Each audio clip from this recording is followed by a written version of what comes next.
Tingin mo ba lahat ng gulay ay mabuti? Mag-isip ka ulit. Kung may diabetes ka, may ilang gulay na maaring makasama sa'yo. Yung bawat mang patatas, kalabasa, o parsnip ay kabilang lahat sa mga starchy na gulay. Pwede nitong pataasin ang blood sugar mo ng higit 200 sa loob lang ng 30 minuto. Sobrang taas at bilis nito. Ganon din sa prutas, hindi lahat ay mabuti para sa may diabetes. Ang matatamis na prutas tulad ng saging at ubas ay mabilis magpataas ng blood sugar. Sa video na ito, maghahanap tayo ng mas okay na alternatibo. Huwag mag-alala kung mahilig ka sa mga gulay na mataas sa almirol o matatamis na prutas. Ituturo ko kung paano mo pa rin sila makakain. Iwasan natin ang pagtaas ng blood sugar pero tandaan, hindi ako doktor o nutritionista. Matagal na akong may diabetes, 35 taon na, at tunay ang aking karanasan sa kondisyong ito. Ano ang pinakamahusay na gulay para sa may diabetes? Gusto ko lang malaman. Bumili ako ng 20 sikat na gulay at kinain ko ang bawat isa sa loob ng 20 araw. Isang oras matapos kainin ang gulay, sinukat ko ang blood sugar ko para makita ang taas nito. Mukhang nahanap na natin ang panalo. Nandito na siya. Ganito ang plano. Hahatiin natin ang 20 pinakasikat na gulay sa 3 mangkok. Berde na mangkok para sa blood sugar friendly na gulay na bahagyang nagpapataas ng blood sugar. Dilaw na mangkok para sa okay na gulay na bahagyang nagpapataas ng blood sugar at pula na mangkok para sa ibang gulay na maaring magdulot ng matinding pagtaas ng blood sugar. Sa video na ito, ibabahagi ko ang ilan sa paborito kong recipe ng gulay kaya panoorin mo hanggang dulo. Simulan natin sa isa sa pinakakilalang gulay, ang bell pepper. Ang bell pepper ay mayaman sa vitamina C at A pero alamin natin ang epekto nito sa blood sugar. Isang pangkalahatang tuntunin ay, kapag mas maraming carbohydrates ang nakikita mo, mas malaki ang pagtaas ng blood sugar mo. Ang isang tasa ng hiniwang bell pepper ay may 8 carbs, medyo marami na iyon, pero sa 8 gramo ng carbs na ito, 2 gramo ay fiber. Maganda ang fiber dahil hindi ito natutunaw ng katawan at hindi nagpapataas ng blood sugar, di tulad ng ibang carbs. Kaya kapag gusto nating malaman kung gaano kalaki ang epekto ng isang pagkain sa blood sugar natin, kailangan nating ibawas ang fiber sa carbs. Ginawa ko ito para sa isang tasa ng hiniwang bell peppers at napansin kong mga 6 net carbs lang ito matapos ibawas ang fiber. Hindi naman masama yon pero mahalaga ring tingnan ang glycemic index or glycemic index ng bell peppers. Ang karaniwang bell pepper ay may glycemic index na mga 30 na maganda rin. Ngayon, nang kumain ako ng isang tasa ng bell peppers, nakita kong tumaas ang blood sugar ko pero hindi naman matindi ang pagtaas. Hindi naman ganon kasama. Nilagay ko ang bell peppers sa dilaw na mangkok kasama ng ibang gulay doon. Alam kong pwede akong kumain ng isang bell pepper nang hindi masyadong inaalala ang blood sugar ko. Mahalagang tandaan na insulin-dependent type isa diabetic ako kaya madalas akong mag-inject ng premium na insulin bago kumain. Mahigit 5 net carbs kahit bell pepper lang, sunod pa ang broccoli. Gustong-gusto ko ang broccoli dahil puno ito ng antioxidants, fiber at vitamin C. Malaki ang tulong nito sa kalusugan ng mata, puso at pag-iwas sa sakit. Tingnan natin epekto ng broccoli sa blood sugar. Pwede? Ang isang tasa ng broccoli ay may 6 na carbs, pero kapag binawas ang 3 gramo ng fiber, 3 net carbs na lang ito. Para sa akin, maganda ang kahit anong gulay na may mas mababa sa 5 net carbs kada serving, lalo na ang broccoli. Mahalaga ring tingnan ang glycemic index ng broccoli. Inirerekomenda ng American Diabetes Association na kumain ng mga pagkain na may glycemic index na mas mababa sa 55. Para sa akin, okay na ang below 55, pero mas maganda kung below 40. Lalo na pagdating sa mga gulay, ang hilaw na broccoli ay may glycemic index na 15. Ang galing nun. Tandaan na pag pinasingawan, pinakuluan, o inihurno ang halos anumang gulay, tumataas ang glycemic index nito. Ang nilutong broccoli ay maaring magkaroon ng glycemic index na mga 40. Habang nagpa-blood test ako, napansin kong mas mabilis magpataas ng blood sugar ang nilutong broccoli kaysa hilaw. Pero tingnan mo ito. Kahit kumain ako ng tasa ng pinakuluang broccoli, bahagya lang tumaas ang blood sugar ko. Nilagay ko ang broccoli sa berdeng mangkok para sa lahat ng gulay doon. Ako mismo ay hindi nababahala sa laki ng bahagi. Kakain lang ako ng gusto ko, kadalasan. Hindi ko na kailangan mag-insulin dahil sobrang konti ng carbs nila.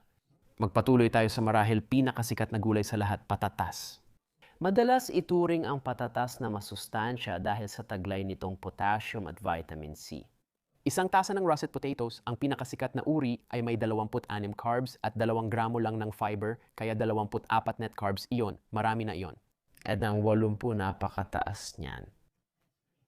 Pagkakain ko ng pinakuluang russet potatoes, tumaas agad blood sugar ko sa mahigit 200 sa 30 minuto. Uminom ako ng insulin noon kaya nilagay ko ang patatas sa pulang mangkok. Pero huwag mo akong intindihin ng mali. Hindi ko sinasabing huwag ka nang kumain ng patatas.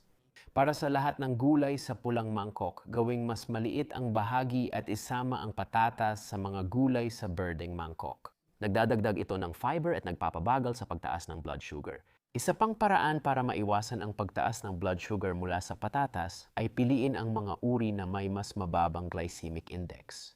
Halimbawa, ang kamote ay may 50 glycemic index at ang charisma na patatas ay may glycemic index na 53. Pasok ang mga halagang ito sa recommendation ng American Diabetes Association na mas mababa sa 55 kahit hindi perpekto. Makikita sa graph na mas mabagal at kaunti ang pagtaas ng blood sugar ko sa kamote at charisma na patatas kumpara sa regular na patatas, lalo na sa charisma na patatas. Isa pang bagay na makakatulong ng kaunti ay huwag balatan ang patatas at iwanan ang balat dahil ang balat ay may halos kalahati ng fiber content ng patatas. At gaya ng nabanggit ko na, laging nakakatulong ang fiber para pabagalin ang pagtaas ng blood sugar, pero may isa pang paraan na pwede mong gawin para pabagalin ang pagtaas ng blood sugar. At yun ay ang paghahanda ng patatas sa tamang paraan. Iwasan mong i-roast ang mga ito sa oven dahil mas pinapataas nito ang glycemic index ng patatas kaysa sa pagboboil. Pakuluan ang patatas tapos palamigin sa ref pagkatapos maluto. Ang pagpapalamig ay nagbubuo ng resistant starch na mahirap gawing glucose ng katawan. Kahit initin mo ulit ang patatas mamaya, hindi agad tataas ang blood sugar mo kumpara sa normal na pinakuluang patatas. Pinakapaborito kong kainin ang malamig na patatas ay gawing potato salad na may gulay, olive oil, vision, mustard at suka. Tingnan mo, mas kaunti ang itinaas ng blood sugar ko sa potato salad na ginawa ko kaysa sa parehong dami ng regular na patatas. Nakakatuwa talaga yon, di ba? Sunod ay sibuyas. Ngayon, wala akong kilalang hindi gumagamit ng sibuyas sa pagluluto maliban sa bayaw ko na allergic dito. Gustong-gusto ko talagang gumamit ng sibuyas kasi nagpapasarap ito sa luto ko. Ang isang tasa ng tinadtad na sibuyas ay may 15 carbs. Kahit bawas na ang 3 G fiber, 12 net carbs pa rin ito. Marami na yon para sa gulay, pero dapat din nating tingnan ang glycemic index para makumpleto ang info. Ang 15 pero kapag niluto maaring 40. Medyo nasa limit na, pero pasok pa rin sa recommendation ng American Diabetes Association na mas mababa sa 55. Pero nang sinubukan kong sukatin ang aking blood sugar matapos kumain ng isang inihaw na sibuyas, nakita kong unti-unti pero medyo maliit lang ang pagtaas ng aking blood sugar. Tumagal ng 1 oras kaya nilagay ko ang sibuyas sa dilaw na mangkok. Pero sa totoo lang, hindi ako masyadong nag-aalala sa pagdagdag ng sibuyas sa mga pagkain ko dahil kadalasan 1 o 2 piraso lang ng sibuyas ang nilalagay ko sa buong putahe. Kaya konti lang ang sibuyas sa bawat bahagi at maliit ang epekto nito sa blood sugar ko. Sunod nating pag-uusapan ay pipino. Ang gusto ko sa pipino ay kahit na malutong at nakakapresko ito, 76% tubig ito. Kaya nakakatulong silang mag-hydrate ng katawan mo at nakabubuti rin sila sa balat mo, pagtunaw ng pagkain at pangkalahatang kalusugan. Ang isang tasang hilaw na hiniwang pipino ay may 4 carbs. Kapag binawas ang isa G fiber, 3 G net carbs na lang ito. Kaya maganda ito. Ang glycemic index ay 15, napakababa rin yan, kaya malamang ay isa itong pagkain na napakabait sa blood sugar. Nang sukatin ko ang blood sugar ko matapos kumain ng buong pipino, halos di ito tumaas pero busog ako. Ilalagay ang mga pipino sa birding mangkok. Walang duda, pwede kang kumain ng marami nang di inaalala ang blood sugar mo ngayon. Ang pipino ang pinaka-blood sugar friendly na gulay sa ating listahan ngayon. Pero kung masyadong matabang para sa'yo, huwag kang mag-alala at gumawa ka ng tzatziki. Kayo rin ang pipino sa isang mangkok, magdagdag ng kaunting asin, hayaan itong nakababad ng ilang minuto, pagkatapos ay salain at alisin ang karamihan sa tubig. Pagkatapos idagdag ang Greek yogurt, bawang, fresh dill at konting olive oil, haluin at ayan na. Ito ay isang healthy at blood sugar friendly na side dish o merienda. Gustong-gusto ko ang tzatziki dahil nakakapresko ito. Lumipat naman tayo sa isa pang sikat na gulay, ang kamatis. Alam ko, sa botanical na usapan, ang kamatis tulad ng sili ay itinuturing na prutas, pero karamihan sa mga tao ay iniisip itong gulay, lalo na pagdating sa pagluluto. Kaya ko sila isinama sa video dahil pinag-uusapan natin ang pagkain nila, hindi pagtatanim. Sige, ang isang tasa ng plum na kamatis ay karaniwang may mga phytocarbs, kung saan 2 rito ay fiber. Kaya mga 5 net carbs ang pinag-uusapan natin. Sa karanasan ko, mas gusto ng karamihan ang cherry na kamatis dahil mas matamis at may 8 net carbs.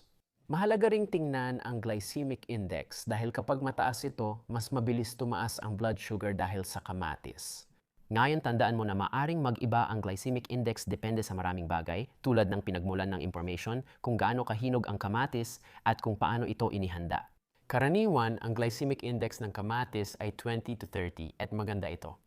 Mas mataas ang glycemic index ng mas matamis na kamatis at mas mababa naman kung hindi gaanong matamis. Napansin ko rin na ang mas hinog at na prosesong kamatis ay mas mabilis magpataas ng asukal sa dugo. Tingnan mo, bahagya lang tumaas ang asukal ko sa dugo sa isang tasa ng hilaw na kamatis, pero mas malaki ang itinaas kapag isang tasa ng inihaw na matamis na cherry tomatoes. Kahit uminom ako ng insulin, halata pa rin ang pagkakaiba. Kaya nagpasya akong ilagay ang kamatis sa dilaw na mangkok. Hindi sila kasing husay ng pipino sa kontrol ng asukal, pero di rin sila nagpapataas ng asukal ko tulad ng patatas. Ngayon, hindi na ako umiiwas sa kamatis, madalas pa nga akong kumain. Palagi kong binibilang ang carbs at sinisigurong tama ang insulin dose ko kapag kailangan. Isa pa sa paborito kong ulam na gulay ay pico de gallo. Maraming kamatis ang gamit dito, kailangan lang hiwain ng pino ang sariwang kamatis, sibuyas, serrano peppers at cilantro. Magdagdag ng katas ng dayapat asin, haluin lahat at tapos na. Bagay ang salad na ito sa barbecue, pero pwede mo ring ihalo sa quinoa, beans, mais, or avocado para sa iba't ibang masustansyang pagkain. Ngayon tumuon naman tayo sa lechugas, lalo na sa romaine at iceberg na mga uri na siyang pinakasikat. Sa isang tasa, 1 gramo lang ang carbs at 0.5 gramo ang fiber ng dahon, kaya mababa ang net carbs nito at laging kasama sa mangkok ng gulay. May glycemic index lang itong 15, kaya mas kaunti ang epekto sa blood sugar. Madalas kong ilagay ang lechugas sa salad bowls, pero sinubukan ko rin kainin ito mag-isa para tingnan kung tataas blood sugar ko.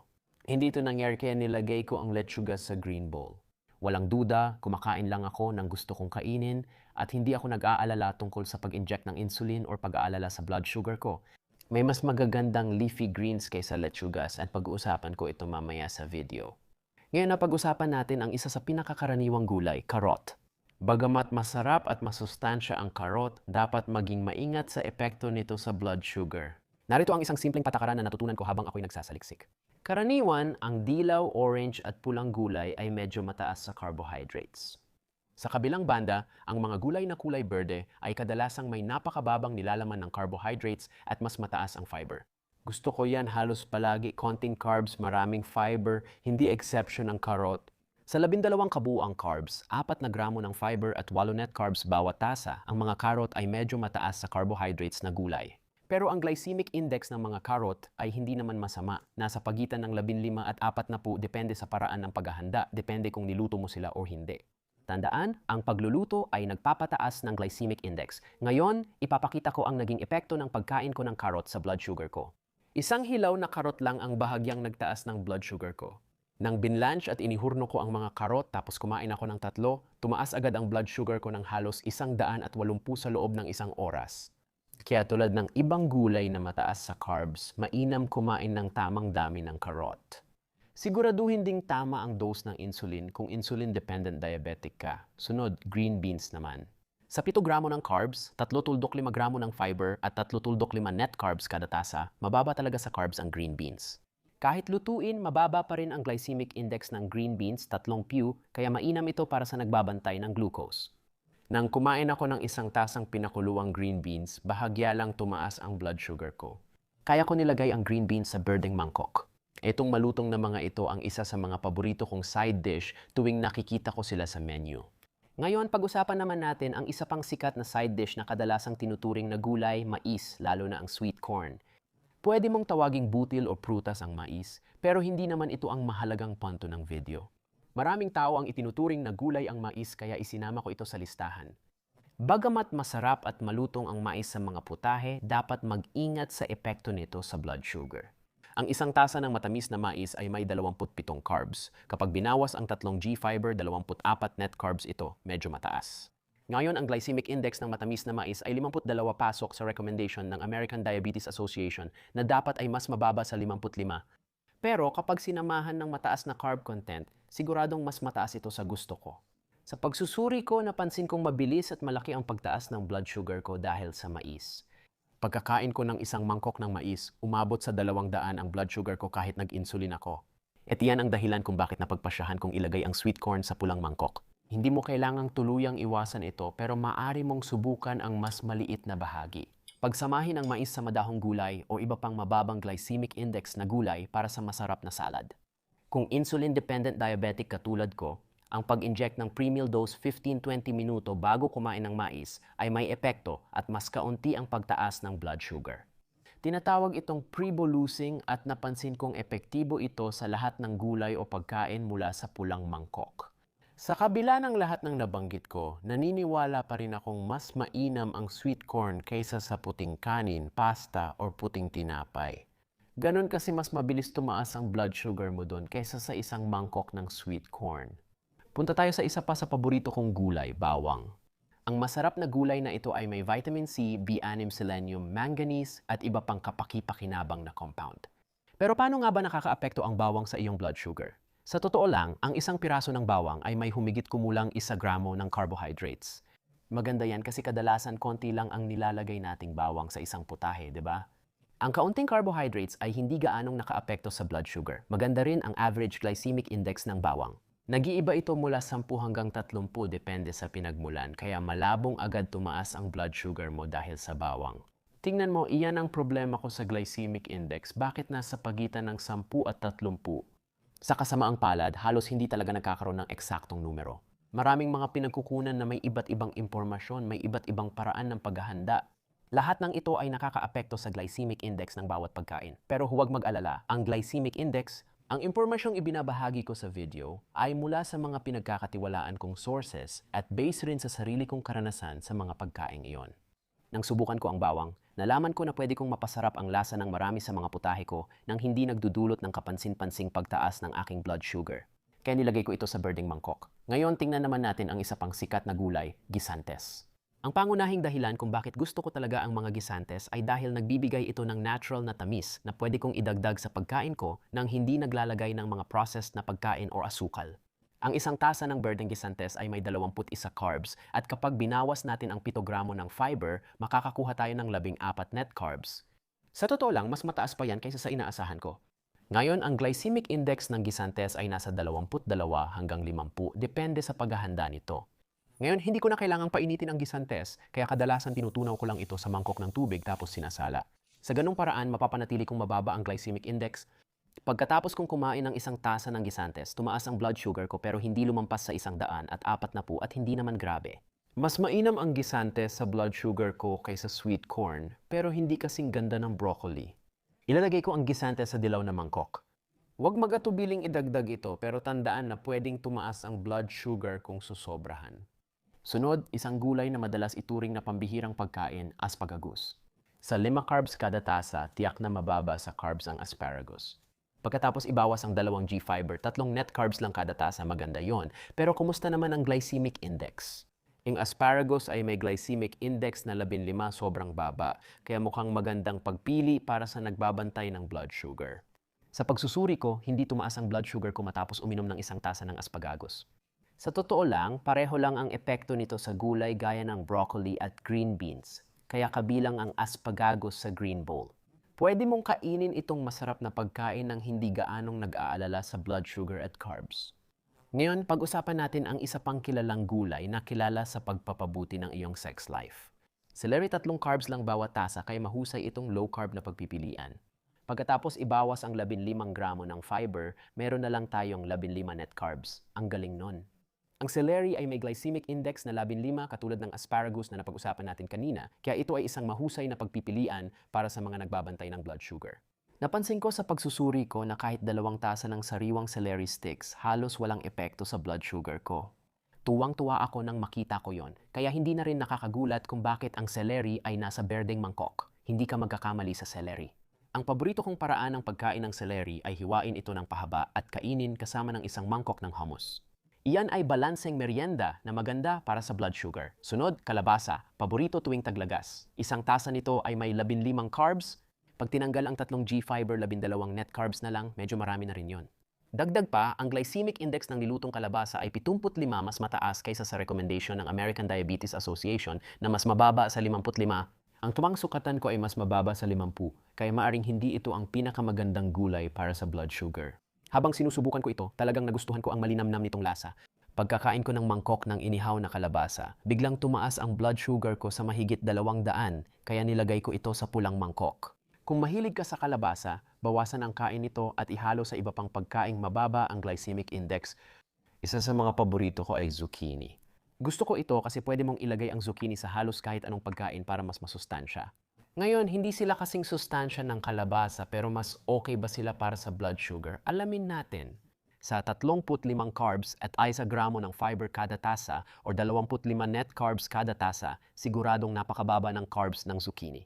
Ang glycemic index muli ay 15 na nagpapakita na talagang maaring maganda sila para sa blood sugar. Base sa pagsusuri ko, hindi tumaas ang blood sugar dahil sa zucchini kaya ilalagay ko sila sa berdeng mangkok. Pwede mong idagdag ang mga ito sa pagkain ng hindi iniisip ang blood sugar. Paborito kong pagkain ang zucchini meatballs na gawa sa chicken breast, steel-cut oats, itlog, pampalasa, herbs, at kaunting parmesan cheese. Ngayon naman, ililipat natin ang ating atensyon sa isa pang sikat na gulay, ang cauliflower na may 5 carbs at 2 gramo ng fiber. Ang cauliflower ay isa ring low-carb na pagpipilian. Pag nabawas ang fiber, 3 net carbs na lang bawat tasa, maganda yan. Ang glycemic index na 15 ay mukhang napakaganda rin. Sa aking pagsubok, halos magkapareho ang resulta ng hilaw at pinakuluang cauliflower at broccoli. Nang kumain ako ng isang tasa ng pinakuluang cauliflower, bahagya lang tumaas ang blood sugar ko. Mas mababa ang epekto ng hilaw na cauliflower sa blood sugar, kaya ito ang nilalagay ko sa berdeng mangkok kapag kumakain ako. Hindi ako masyadong nag-aalala sa blood sugar at carb count basta kain ako ng gusto ko. Ngayon, kilalanin natin ang butternut squash, isa pang uri ng kalabasa. Ang nilagang butternut squash ay may 22 carbs bawat tasa. Kahit ibawas ang 7G fiber, may 15 net carbs pa rin kada tasa. Mas mataas ang carbs ng gulay na ito, pero ang glycemic index ng butternut squash ay 51 pasok pa rin sa recommendation ng American Diabetes Association na mas mababa sa 55. Ngayon, sa aking pagsusuri, nakaranas ako ng kapansin-pansing pagtaas ng aking blood sugar matapos kumain ng isang bahagi ng squash. Kaya ko ito nilalagay sa pulang mangkok. Kung gusto mo ng butternut squash, tikman mo ng sapat lang.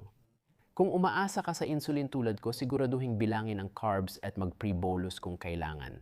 Pumunta naman tayo sa isa pang sikat na gulay, ang repolyo. Pareho lang halos ang katangian ng puti at pulang repolyo. Dahil may 4 na carbs at 2 gramo ng fiber bawat tasa, 2 net carbs lang ito kaya mainam ang repolyo sa low-carb diet. Ang glycemic index ng hilaw na repolyo ay 15, kaya maganda ito para sa nagbabantay ng blood sugar. Nang subukan ko ang repolyo, wala akong napansing epekto sa aking blood glucose. Pagkatapos kong kumain ng isang tasa ng parehong hilaw at lutong repolyo, nanatiling normal ang aking blood sugar. At yan ang dahilan kung bakit ilalagay ko ito sa berdeng mangkok. Nagulat ako na walang naging epekto sa blood sugar test ko matapos kong lutuin ang repolyo. Kung mahilig ka sa repolyo, subukan mo rin ang sauerkraut. Ang fermented na version ng repolyo, katulad ng simpleng repolyo, ay napaka-friendly sa blood sugar at nagbibigay pa ng mas maraming nutrisyon at benepisyo sa kalusugan. Ngayon, pag-usapan naman natin ang dalawa pang sikat na madahong gulay, spinach at kale. Parehong spinach at kale ay may taglay na halos 1 gramo ng carbs at mas mababa pa sa kalahating gramo ng net carbs bawat tasa. Halos wala na yon kaya napakagandang low-carb na pagpipilian ito. Ang glycemic index ay 15. Wala nang hihigit pa rito base sa aking pagsusuri. Literal na walang naging epekto ang mga dahon na ito sa aking blood sugar. Kahit marami akong kinain, hindi pa rin tumaas blood sugar ko kahit matapos ang isang malaking mangkok ng spinach. Kaya kung gusto mo ito, dapat mong idagdag ang mga dahong ito sa salad, sopas at nilaga mo. Kahit kailan at saan mo gusto, mapapasaya mo ang blood sugar at katawan mo kapag ginawa mo ito. Bago ko sabihin ang paborito kong gulay, ipapaalam ko muna kung paano mo ako makokontak. Ang pinakamadaling paraan para gawin iyon ay sa pamamagitan ng aking Patreon, kung saan maaari mo akong i-message ng direkta at manood ng mga bonus na content. Sumasagot ako sa lahat ng tanong ng Patreon ko, kaya nililimitahan ko ang slots sa Patreon group. Tingnan ang link sa ibaba at mag-sign up habang may bakante pa. May ilang one-on-one coaching sessions din ako kada linggo. Kung gusto mong makipag-usap, may link sa video description para mag-book ng oras sa akin. Ano ang hatol? Ano ang pinakamainam na gulay para sa diabetes? Sabi ni Tom, marami tayo niyan sa berdeng mangkok, pero alin ang pinakamainam ngayon? Medyo subjective ito kasi para sa akin, mahalaga na ang pinakamainam na gulay ay nasa berdeng mangkok. Pero baka mas mahalaga pa na nasisiyahan kang kainin ito at talagang kakainin mo dahil gusto mo ito. Para sa akin, spinach ang tunay na panalo. Palaging niluluto ito ng nanay ko noon at gustong gusto ko ito. Tuwing nakikita ko ito sa menu, umu-order ako ng spinach dahil masustansyang side dish ito. Mas masarap pa yon kaysa kanin, pasta, or iba pa. Ngayon, napag-usapan natin ang maraming gulay sa video na ito. Pero kung ikaw ay may diabetes, mahalagang maintindihan hindi lang kung paano naaapektuhan ng mga gulay ang iyong blood sugar, kundi pati na rin kung paano naaapektuhan ng mga prutas ang iyong blood sugar dahil ang mga prutas ay maaring magpataas pa lalo ng iyong blood sugar. Anong prutas ang pinakamainam para sa may diabetes? Katulad ng sa gulay. Hahatiin ang pinaka-popular na prutas sa tatlong kategorya: green bucket para sa prutas na kaunti lang ang pagtaas ng blood sugar or tinatawag na mga prutas na hindi nagpapataas ng blood sugar. Yellow bucket naman sa prutas na nagdudulot ng katamtamang pagtaas ng blood sugar. Mga okay na prutas at red bucket para sa prutas na pwedeng magpataas ng blood sugar. Magsimula tayo sa pinakasikat na prutas, saging. Ang saging ay may vitamin B6 at potassium, ngunit alamin natin ang epekto nito sa blood sugar. Ang karaniwang saging ay may 23 carbs kada 100 gramo. Kung ibabawas ang 3 G-fiber, 20 net carbs pa rin ang makukuha. Medyo mataas iyon para sa carbs. Tandaan ang pangunahing tuntunin, mas maraming carbs ang kinakain mo, mas malaki ang pagtaas ng asukal sa dugo mo. Pero ang susunod na mahalagang bagay na dapat tingnan ay ang glycemic index or glycemic index. Mas mataas ang glycemic index, mas mabilis tumaas ang asukal sa dugo. Ang saging ay may glycemic index na 51. Hindi masama ang saging, pero kapag sinabayan ng maraming carbs, tumataas talaga ang asukal sa dugo. Yan din ang nakita ko sa blood sugar test ko, kaya nilagay ko ang saging sa red bucket. Lilinawin ko lang, hindi ko sinasabing bawal kang kumain ng saging, pero subukan mong bawasan ang dami ng kinakain mo. Kahit kailan na kumakain ka ng prutas mula sa red bucket, okay lang na kumain ng kalahating saging, pero hindi mo naman kailangan kumain ng 3, tama ba? Kung insulin-dependent diabetic katulad ko, alamin kung gaano kadaming insulin ang kailangan mo para sa saging at kailan ito dapat inumin. Sunod naman ay mga mansanas. Ang mga mansanas ay mahusay na pinagkukunan ng vitamin C at maraming mahahalagang mineral at mas mababa rin ang carbohydrates nito kumpara sa mga saging. Ang karaniwang mansanas ay may 14 na gramo ng carbohydrates kada 100 gramo at kapag ibinawas natin ang 2 gramo ng fiber, magiging 12 na lang ito. Net carbs. Hindi masama pero di rin ganun kaganda para sa akin. Magandang piliin ang mga prutas na may mas mababa sa 10 net carbs bawat 100 gramo. Ang mga nasa pagitan ng 10 at 15 net carbs ay ayos lang at dyan mismo pumapasok ang mansanas. Pero ang susunod na mahalagang bagay na dapat tingnan ay ang glycemic index. Inirerekomenda ng American Diabetes Association na kumain ng pagkain na may glycemic index na mas mababa sa 55. Para sa akin, okay na ang below 55 pero mas gusto ko below 40 na po, doon ako komportable. And ang mansanas ay may glycemic index na 39 na talagang maganda. Pero nung sinubukan kong sukatin ang blood sugar ko pagkatapos kumain ng mansanas, napansin ko pa rin na tumaas ang blood sugar ko kahit na hindi ito kasing taas at kasing bilis ng pagtaas kumpara sa saging. Kaya ilalagay natin ang mansanas sa dilaw na timba kasama ng ibang prutas. Alam ko na pwede akong kumain ng mas malaking bahagi tulad ng isang buong katamtamang mansanas. Pero binibigyan ko pa rin ng pansin ang dosis ng insulin ko at ang tamang oras ng pag-inject ng insulin. Kapag tama ang ginawa ko, alam kong hindi masyadong tataas ang blood sugar ko pagkatapos kumain ng mansanas at mananatili sa tamang range. Punta naman tayo sa isa pang sikat na prutas, ubas. Ang ubas ay mahusay na pinagmumulan ng antioxidants at napakasarap at nakakapresko lalo na sa mainit na araw ng tag-init, pero maaari rin silang maging sobrang tamis. Tingnan natin ang epekto nila sa blood sugar. Yung ubas ay may 18 carbs bawat 100 G at pagbawas ng 1 G-fiber 17 net carbs na lang. Maraming carbs yan. Ang glycemic index ng ubas ay nasa 59 na talagang mataas ngayon. Tandaan na ang glycemic index ng prutas ay pwedeng magbago ayon sa pinagmulan ng datos, pagkahinog, pinanggalingan at iba pang salik. Kaya pwede kang magkaroon ng sobrang hinog at matamis na ubas na may glycemic index na halos 70 or hindi pa hinog at maasim na ubas na may glycemic index na mas mababa sa 50. Nang sukatin ko ang blood sugar ko matapos kumain ng ubas, napansin kong mabilis itong tumaas sa loob ng 40 minuto. Dahil doon, nilagay ko ang ubas sa pulang timba. Sunod naman at isa sa mga paborito ko, ang mga preskong presa. Ang mga preskong presa ay matamis at masarap, pero 70% ng laman nito ay tubig, kaya mababa lang talaga ang kanilang carb content. May 8 carbs ang bawat 100 G na presa. Kapag binawas ang 2 G-fiber, 6 net carbs ang natitira. Mukhang maganda ang prutas na ito para sa blood sugar, pero dapat munang suriin ang glycemic index bago magbigay ng conclusion. Dito makikita natin na ang glycemic index ay 39 na malapit na sa itaas ng paborito kong range. Nang sukatin ko ang blood sugar ko matapos kumain ng presa, nagulat ako sa napakaliit na pagtaas nito. Walang gaanong epekto kaya nilagay ko ang mga presa at iba pang prutas sa green bucket. Hindi ko iniintindi kung gaano karami ang kakainin ko basta gusto ko kakainin ko. Sisiguraduhin ko lang na bilangin ang carbs at kunin ang tamang insulin dose base sa carb to insulin ratio ko. Ngayon, maraming kilala akong gustong i-blend ang strawberry sa smoothie. Masarap ito, pero may babala ako. Kapag binlend mo ang strawberry o ibang prutas, nababasag ang fiber kaya tumataas ang net carb at glycemic index ng prutas. Mas mabilis tumaas ang blood sugar mo kapag uminom ka ng strawberry smoothie kaysa kumain ng buong strawberry. Sunod nating tatalakayin ang mga orange na sikat na prutas. Alam nating may vitamin C, antioxidants at nutrients sila pero okay ba sila sa blood sugar? Ang orange ay may 12 carbs bawat 100 G. Kapag binawas ang 2 G fiber, 10 G net carbs ang natitira. Hindi ito masama pero dapat ding isaalang-alang ang glycemic index. And ang orange ay may glycemic index na 45 ngayon. Pasok yan sa recommendation ng American Diabetes Association pero medyo mas mataas ito sa gusto kong sweet spot na mas mababa sa 40. Nang sinubukan kong sukatin ang blood sugar ko pagkatapos kumain ng orange, napansin ko pa rin na may pagtaas ng blood sugar sa unang oras pagkatapos ko itong kainin. Hindi kasing sama ng saging or ubas pero hindi rin kasing ganda ng strawberries. Kaya ilalagay natin ang orange sa dilaw na balde katabi ng mansanas dahil magkapareho ang epekto nila sa blood sugar ko. Hindi mo naman kailangang iwasan ang orange. Sa karanasan ko, okay lang kumain ng isang orange basta huwag susobrahan.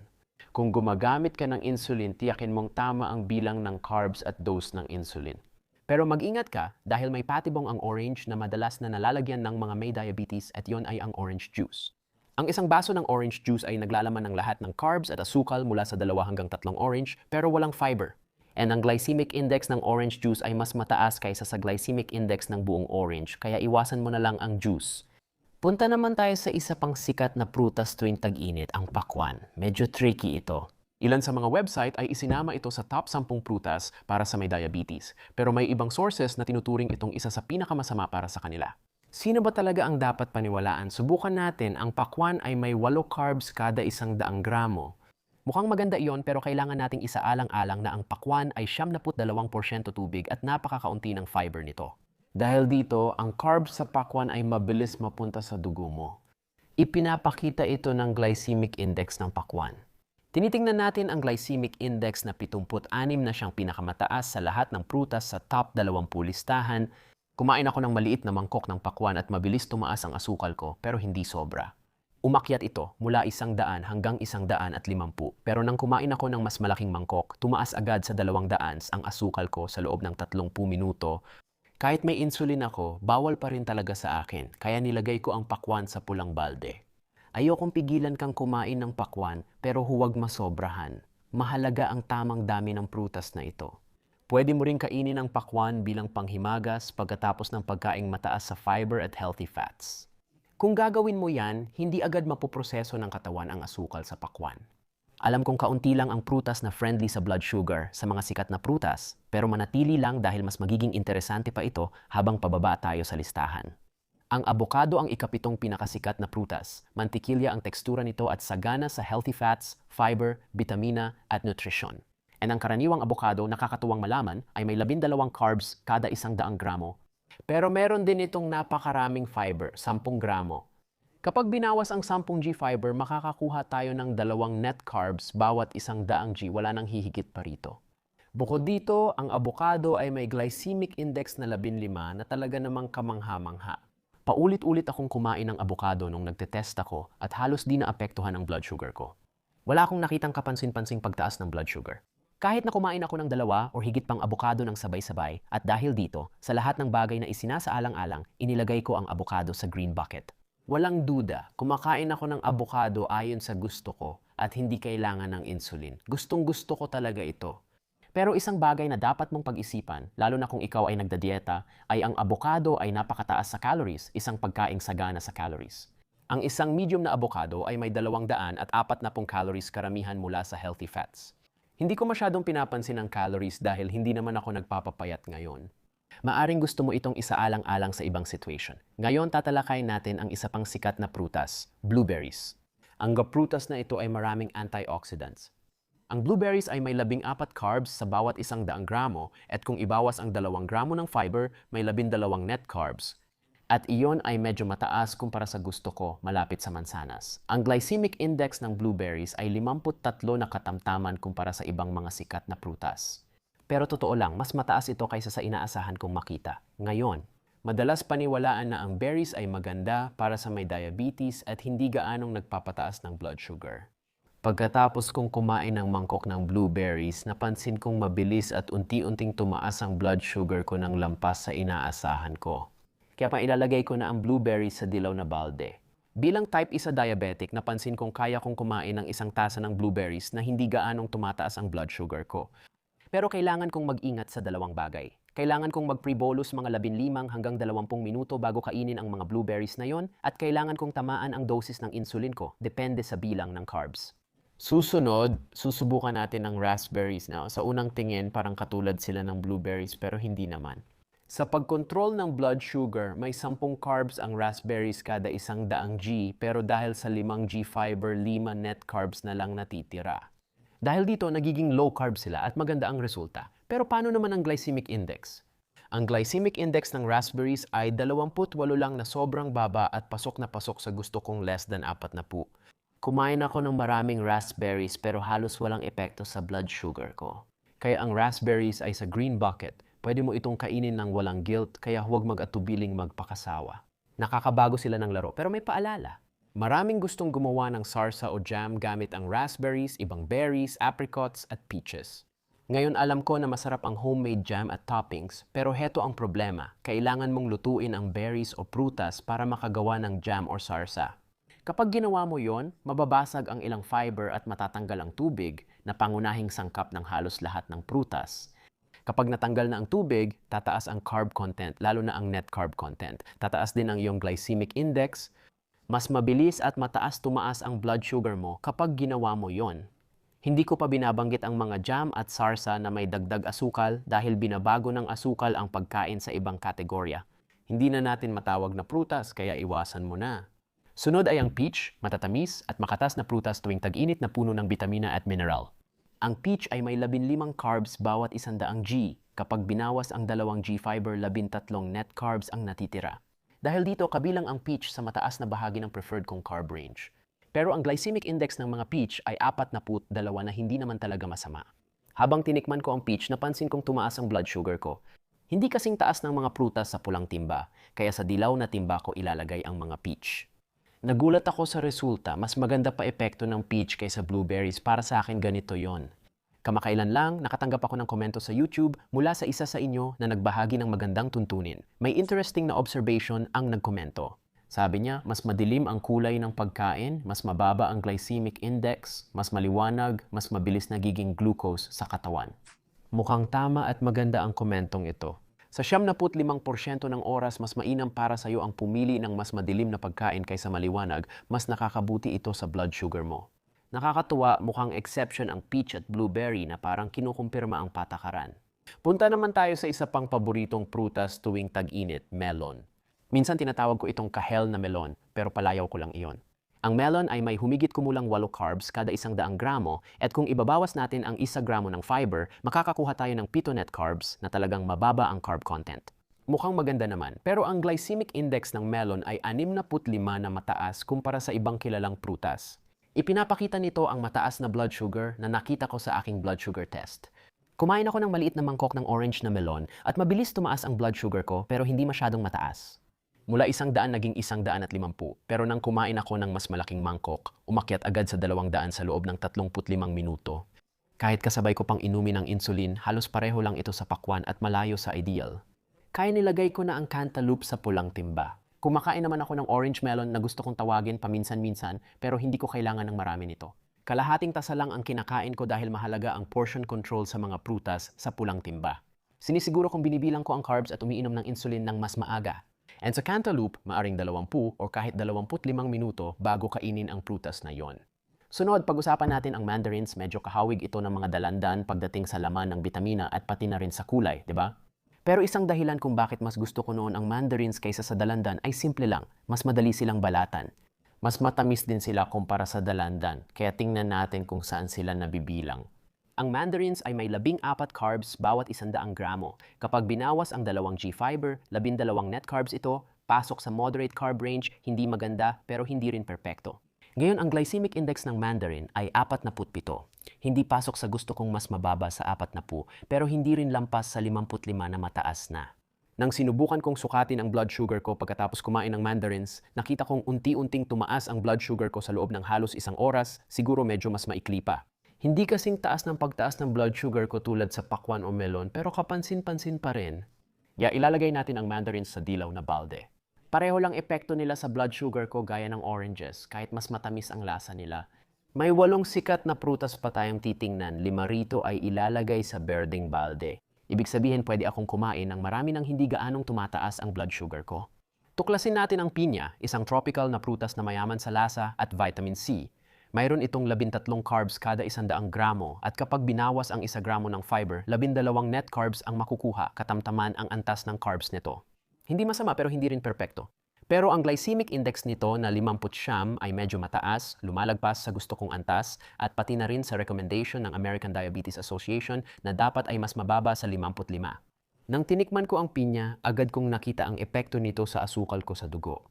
Nagkaroon ako ng kapansin-pansing pagtaas at umabot sa pinakamataas ang asukal ko sa dugo sa loob ng wala pang 40 minuto matapos kong kainin ang pinya. Dahil dyan, mapupunta ang pinya sa pulang balde. Pwede pa rin kainin pero hindi ako kakain ng lampas kalahating tasa sa isang kainan. Kung umaasa ka sa insulin, alam mo na bilangin ang carbs, kunin ang dose at mag-pre-bolus. Sunod ay ang plum, makatas na prutas na may vitamin C, fiber at potassium. Ang mga plum ay may humigit kumulang 11 carbs kada 100 gramo at kapag ibinawas ang 1 gramo ng fiber, makakakuha tayo ng 10 net carbs na napakaganda. Ang glycemic index ng plum ay 3 siyang pasok sa paborito kong limit na mas mababa sa 40 at maganda ito.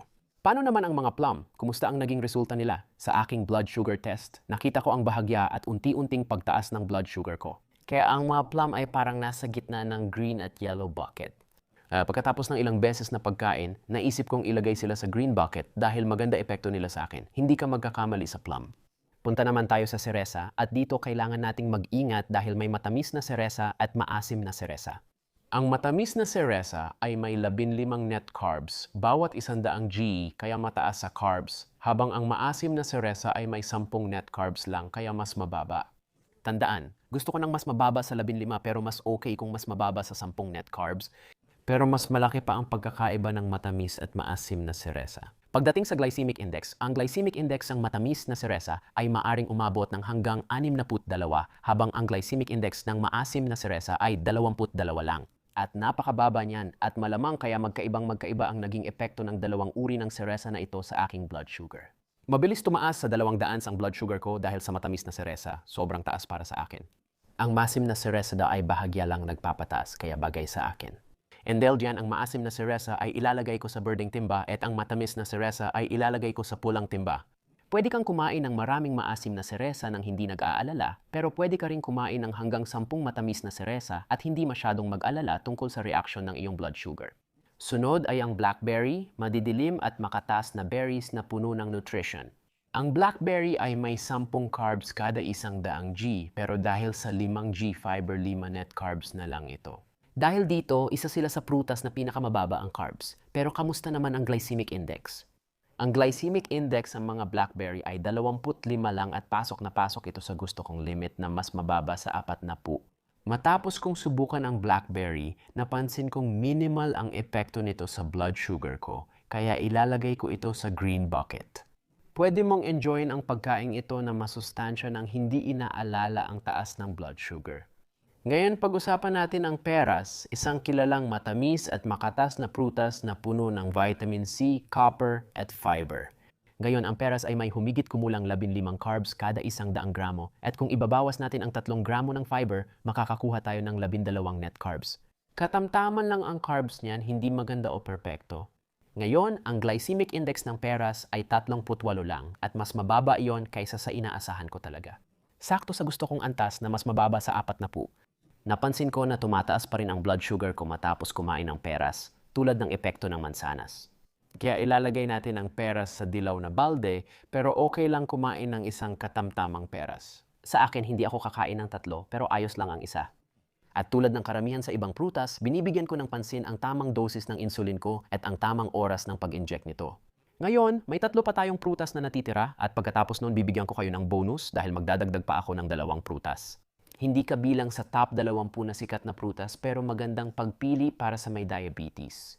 Sunod sa listahan ay isa pang vitamin C rich na prutas, ang kiwi.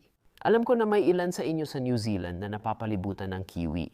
May nagtanong pa na pag-usapan ko ang kiwi. Kaya heto na, ang kiwi ay may humigit kumulang 14 na carbs kada 100 gramo bawas ang 3 gramo ng fiber. Nagdadala ito sa atin sa 11 net carbs. Okay na yon, medyo mas mataas lang ng kaunti sa 10 o mas mababa sa 10 kung saan gusto ko sana para sa low carb na prutas pero ayos lang naman ngayon. Ang glycemic index ng kiwi ay 53 na pasok sa recommendation ng American Diabetes Association na mas mababa sa 55 pero mas mataas ito kaysa sa gusto kong sweet spot na mas mababa sa 40. Kaya naman, malamang na hindi naman masama ang kiwi para sa'yo pero hindi lang ito ang pinakamagandang option para sa blood sugar friendly na prutas. Napansin kong tumataas ang blood sugar ko tuwing kumakain ako ng hinog na kiwi, kaya nilagay ko ito sa yellow bucket. May type 1 diabetes ako at nakakakain ng 2 kiwi nang hindi masyadong tumataas ang blood sugar ko. Kailangan kong siguraduhin na makakuha ng insulin depende sa carbs at mag-pre-bolus 15 to 20 minuto bago kumain. Para sa hindi umaasa sa insulin, pwedeng kumain ng kiwi basta katamtaman lang para kontrolado ang blood sugar. Ngayon pag-usapan natin ang grapefruit na ayon sa datos magandang pagpipilian para sa mababa at stable na blood sugar. Ang grapefruit ay may 11 carbs bawat 100 G. Kapag bawas ang 2 G fiber, 9 net carbs na lang ito sakto sa gusto kong limit na mababa sa 10. Ang 25 kaya hindi agad tataas ang blood sugar mo pagkatapos kumain nito. Napatunayan ko pa ang hinala kong ito. Sa pagsusuri ko, maliit lang ang epekto ng grapefruit sa blood sugar ko, kaya malinaw na sa green bucket ito. Alam kong magiging controversial ang desisyon ko dahil mahilig kayong pag-usapan ang grapefruit sa comments, milyon-milyon pa ang komento tungkol dito. At ang dahilan dito ay dapat iwasan ang grapefruit ng mga taong umiinom ng ilang particular na gamot dahil hinaharangan ng grapefruit ang ilang enzymes at transporters na kailangan ng katawan para ma-metabolize ang mga gamot na iyon. Sa ngayon, pwede pa akong kumain ng grapefruit. Pero kung may iniinom kang ibang gamot, itanong muna sa doktor bago kumain ng grapefruit. Bago ko ipakita ang 2 bonus na prutas na wala sa top 20 list pero aking lihim na sandata kontra diabetes. Kailangan nating pag-usapan ang malaking issue dito. Ang mangga ay isa pang tropical na prutas na puno ng lasa at bitamina, lalo na ng bitamina E. At linawin ko lang, gustong-gusto kong kumain ng mangga. Pero ang mangga ay may mga 15 carbs sa bawat 100 gramo. And pagkatapos ibawas ang 2 gramo ng fiber, nagkakaroon tayo ng 13 net carbs na sa katamtamang antas ng carbs iyon. Hindi masama, pero hindi rin ganun kaganda. Ang glycemic index ng mangga ay 55 na lumalagpas sa gusto kong antas na mas mababa sa 40. And it ay nasa pinakataas na bahagi ng recommendation ng American Diabetes Association na mas mababa sa 55. Napansin ko sa mga blood sugar test ko na mabilis tumaas ang asukal ko dahil sa mangga. Ang asukal ko sa dugo ay umabot sa pinakamataas na antas sa loob ng 45 hanggang 50 minuto matapos ko itong kainin. Dahil dito, sa pulang balde mapupunta ang mga mangga. Aminado rin akong mahilig ako sa mangga at madalas itong kainin sa almusal. Para magawa ko yon, kailangan kong mag-pre-bolus ng 20 or 25 minuto bago kumain. Napansin ko na mas sumisikat ang dried mango at gusto ko itong pag-usapan. Kasi ang proseso ng pagpapatuyo ng kahit anong prutas ay nagbabago ng glucose response ng prutas na yon kapag pinatuyo mo ang mga hiwa ng mangga. Mawawala ang karamihan sa tubig ng prutas at kapag ginawa mo yon, una sa lahat tataas ang net carb content dahil tinanggal mo ang tubig pero nanatili ang lahat ng asukal. Ang 100 gramo ng sariwang mangga ay may 13 net carbs habang ang 100 gramo ng pinatuyong mangga ay maaring umabot sa 30 carbs 5 beses na mas marami. Ang isa pang mangyayari ay bababa ang glycemic index dahil tinanggal mo ang tubig. Mas matagal bago maproseso ng katawan ang mga carbs na iyon at mapunta sa dugo. At iyan ang dahilan kung bakit ang iyong blood sugar. 5 beses mas tumataas ang blood sugar mo kapag kumain ng kalahating tasa ng pinatuyong mangga kaysa sariwang mangga. Pero tataas din ito ng medyo mas mabagal at ganito rin ang mangyayari kapag pinatuyo mo ang kahit anong prutas. Kaya tandaan mo yan. Nakakatuwa, di ba? Hilig ko talagang pag-aralan ang maliliit na bagay na nakakaapekto sa blood sugar natin, kaya nagsimula ako ng bagong proyekto. Ang Blood Sugar Academy ay ang eksklusibo kong coaching program na tutulong sa iyo mabuhay ayon sa gusto mo habang nakakamit ang consistent na blood sugar at mas mababang hemoglobin A, isa C. Kung gusto mong malaman pa, i-click mo lang ang link sa ibaba at irehistro ang iyong interest. Ibabahagi ko pa ang dagdag na impormasyon sa iyo pag nailunsad na ang programa. Ngayon may dalawa pa akong paboritong prutas na ipinangako ko.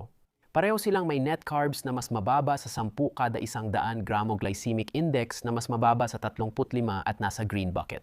Ang una ay mga apricot. Ang mga apricot ay may humigit kumulang 9 na carbs kada 100 gramo at 2 gramo ng fiber, kaya nagkakaroon tayo ng 7 net carbs. Kamangha-mangha na yan, pero kung isasama pa ang glycemic index na 34, mas gumaganda. Ganito ang blood sugar ko matapos kumain ng apricot. Makikita mo ang kapansin-pansin pero napakabanayad at medyo mabagal na pagtaas na madaling kontrolin para sa parehong insulin-dependent at non-insulin-dependent na mga taong may diabetes. Ang pangalawang bonus na prutas ay bayabas. Masarap ang South American na bayabas at paborito ko itong kainin. At meron itong 14 na carbs kada 100 gramo. Pero sa 14 na gramo na yon, 5 gramo ay fiber kaya 9 net carbs lang ang natitira. Maganda na iyon sa sarili nito at kapag pinagsama pa sa glycemic index na 25 lang, mas gumaganda pa. Pagkatapos kong kumain ng bayabas, tumaas ng bahagya at dahan-dahan ang blood sugar ko pero madali pa ring kontrolin. Malamang na pinanood mo ang video na ito para malaman ang pinakamainam na prutas para sa may diabetes ayon sa akin. Maraming prutas sa berdeng balde pero alin ang pinakamainam dito? Mahirap ito dahil para sa akin mahalaga na ang pinakamahusay na prutas ay nasa berdeng balde. Mahalaga rin na gusto at nasasarapan ka sa pagkain nito na talagang na-e-enjoy mong kainin at hinahanap-hanap mo ang prutas na yon. Kung ayaw mo, huwag mo kainin. Sa tingin ko, alinman sa prutas sa berdeng balde ay pwedeng maging pinakaangkop para sa iyo. Para sa akin, ang tunay na panalo ay avocado dahil para sa akin wala nang tatalo pa sa homemade na guacamole na ipinapahid sa bagong lutong tinapay na mababa ang asukal. Kung gusto mong malaman ang pinakamainam na tinapay para sa diabetes, i-click ito at panoorin ang video. Kita tayo ron.